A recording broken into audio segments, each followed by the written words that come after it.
महाराष्ट्रात bike taxi सेवेला विरोध करत वाहतूक संघटना संयुक्त महासंघाने गुरुवारी राज्यव्यापी आंदोलन छेडले। प्रदेशाध्यक्ष रियाज सय्यद यांच्या नेतृत्वाखाली सोलापूर, पुणे, नागपूर, जळगाव, कोल्हापूर, सांगली, लातूर, ठाणे, कल्याण, सातारा, नांदेड, धाराशिव आणि छत्रपती संभाजीनगरसह विविध जिल्ह्यांमध्ये एकाच दिवशी व एकाच वेळी जिल्हाधिकाऱ्यांना निवेदन सादर करण्यात आले। महासंघाने ओला, उबेर, रॅपिडो तसेच केंद्र सरकारच्या भारत टॅक्सी ॲपद्वारे सुरू करण्यात येणाऱ्या बाईक टॅक्सी सेवेला तीव्र विरोध दर्शवला। या निर्णयामुळे राज्यातील लाखो रिक्षा व टॅक्सी चालकांच्या रोजगारावर गंभीर परिणाम होणार असल्याचा दावा संघटनेने केला। 2017 नंतर खुले रिक्षा परवाने घेऊन लाखो रुपयांचे कर्ज काढून व्यवसाय सुरू केलेल्या चालकांचे भवितव्य धोक्यात येणार असल्याची चिंता व्यक्त करण्यात आली।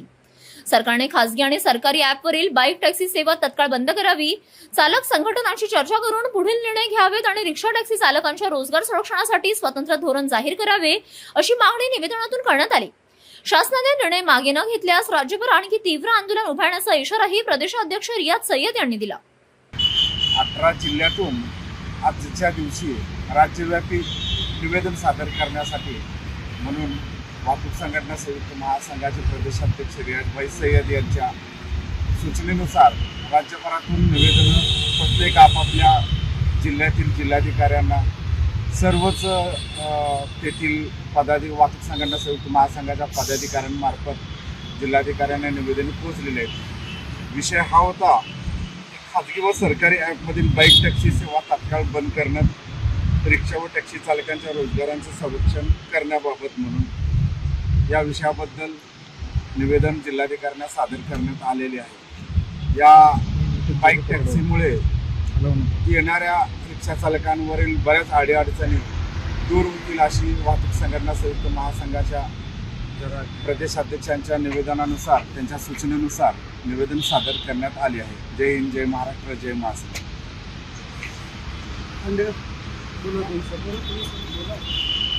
व्हिडिओ लांबच लावायचे आपल्याला, हलवू नको, इथं या आमच्या दोघांची मत।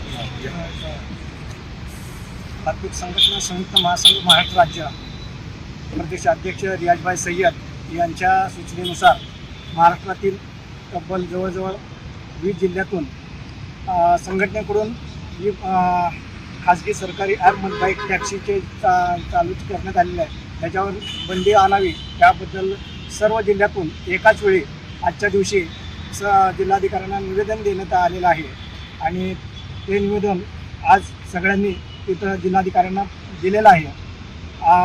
त्याच्याबद्दल रिक्षा टॅक्सी चालकांच्या रोजगाराचं संरक्षण आहे ते अबाधित राहावं म्हणून त्याच्या विरोधात हे आजचं निवेदन देण्यात आलेलं आहे। जय हिंद, जय महाराष्ट्र, जय महासंघ। ना कोणत्या पक्षाचा ना कोणत्या धर्माचा महासंघ फक्त चालकांचा। चालक बांधवावर जेव्हाही संकट आलं त्यावेळी धावून येणारा संघ म्हणजे एकमेव वाहतूक संघटना संयुक्त महासंघ।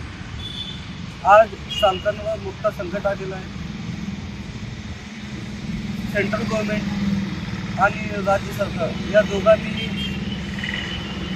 युवकांना रोजगार म्हणून 2017 साली खुले परवाने म्हणजेच ओपन परमिट हे धोरणेनुसार सर्वांना रोजगार मिळावा म्हणून ओपन परमिट सुरू करण्यात आले होते आणि त्याच अनुषंगाने सोलापुरात जवळपास 13 ते 14 हजार नवीन परमिट घेण्यात आले आणि पूर्ण राज्यात जवळपास 10 लाख परमिट नवीन घेण्यात आले आणि या युवकांनी आपली एक रोजगारीसाठी, आपल्या एक व्यवसायासाठी बँकेकडून कर्ज घेऊन चालक व्यवसाय सुरू केला, रिक्षा व्यवसाय सुरू केला आणि ते व्यवसाय सुरू करत असताना सरकारवर एक विश्वास ठेवला की सरकारने जे धोरण केले खुले परमिटचं आणि आम्हाला जे व्यवसाय दिलेला आहे त्यावर आम्ही ठामपणे राहून इमानदारीने व्यवसाय करू आणि आज ते इमानदारीने व्यवसाय करत आहे।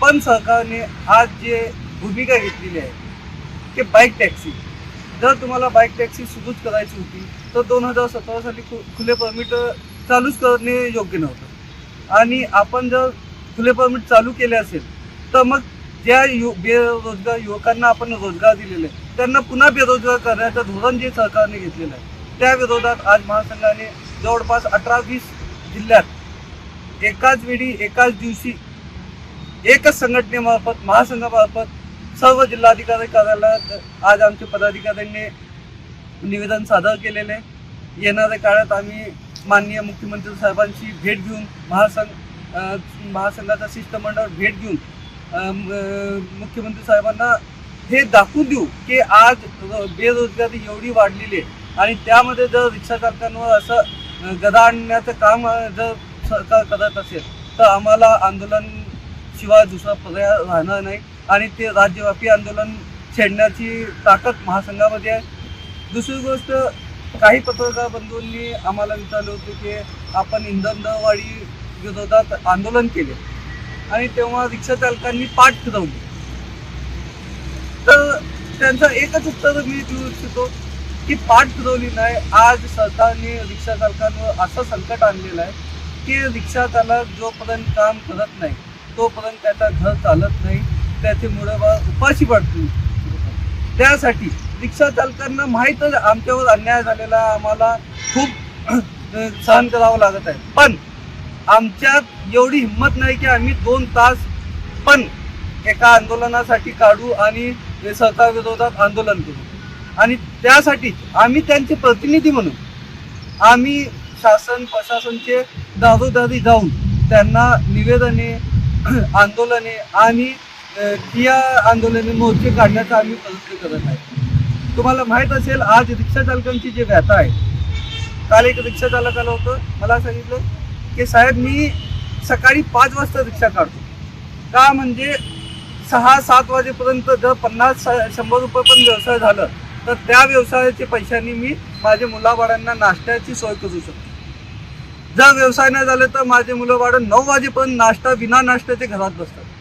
आज ही परिस्थिती रिक्षा चालकांची झालेली आहे आणि अशात जर तुम्ही 2 व्हीलर बाईक टॅक्सी सुरू केले तर हे पूर्णपणे उद्ध्वस्त होण्याचे मार्गावर असणारा रिक्षा व्यवसाय. आणि आमची कडकडीची विनंती आहे, महासंघाची पूर्ण कडकडीची विनंती आहे की आपण एक रिक्षा चालकांची व्यथा, आपल्या सत्तेमध्ये उपमुख्यमंत्री एकनाथ शिंदे साहेब आहे, जे खास करून रिक्षा चालक म्हणून मुख्यमंत्री झालेले आणि ते स्वतःला सांगतात की मी एक रिक्षा चालक आहे. मी एकनाथ शिंदे साहेबांना कडकडीची विनंती करतो, सर्व रिक्षा चालक बांधवांतर्फे, की आपण स्वतः एक रिक्षा चालक आहे तर आपण या रिक्षा चालकांची व्यथा ऐकून घ्यावी. त्यांची जे परिस्थिती आज जे त्यांच्यावर संकट आहे ते संकटवर कशा प्रकारे मात करता येईल याची उपाययोजना करावेत लवकरात लवकर, अन्यथा महासंघाला राज्यव्यापी आंदोलन केल्याशिवाय पर्याय नाही. जय हिंद, जय महाराष्ट्र, जय महासंघ. संघटना संयुक्त महासंघ महाराष्ट्र राज्य रियासी सांगली जिल्हा अध्यक्ष मी अमीन मुल्ला. खाजगी व सरकारी ॲपमधील बाईक टॅक्सी व सेवा तात्काळ बंद करण्यात, रिक्षा व टॅक्सी चालकांना रोजगाराचे आरक्षण करण्याबाबत निवेदन. 2017 पासून शासनाने खुले रिक्षा परवाने ओपन परमिट देण्यास सुरुवात केली व शासनाच्या धोरणावर विश्वास ठेवून लाखो युवकांनी बँकेत लाखो कर्ज घेऊन नवीन रिक्षा खरेदी केल्या व या रिक्षा खरेदी केल्या, व्यवसाय सुरू केल्या. आजही त्या युवक दर महिन्याला बँकेत हप्ते भरत आपल्या कुटुंबांना निर्वाह करत आहे. अशा परिस्थितीत शासनाच्या बाईक टॅक्सी प्रोत्साहन देत असेल तर रिक्षा व्यवसायावर त्यांचे थेट परिणाम होणार आहेत. तर प्रवासी बाईकच्या टॅक्सीमध्ये वळल्यास रिक्षा चालकांचे उत्पादन मोठ्या प्रमाणात कमी होईल. त्यामुळे लाखो चालक बेरोजगार होण्याची, बँकेची कर्ज थकण्याची व अन्य कुटुंबावर आर्थिक संकट ओढण्याची शक्यता आहे. शासनाने एका बाजूने युवकांना रिक्षा परवाने देऊन व्यवसाय करण्यास प्रोत्साहन द्यावं व उद्या दुसऱ्या बाजूस त्या व्यवसायावर परिणाम करणाऱ्या बाईक टॅक्सीला परवानगी परिस्थिती धोरणे त्यामुळे त्या निर्णय पूर्ण विचार करून अंतिम आवश्यकता आहे.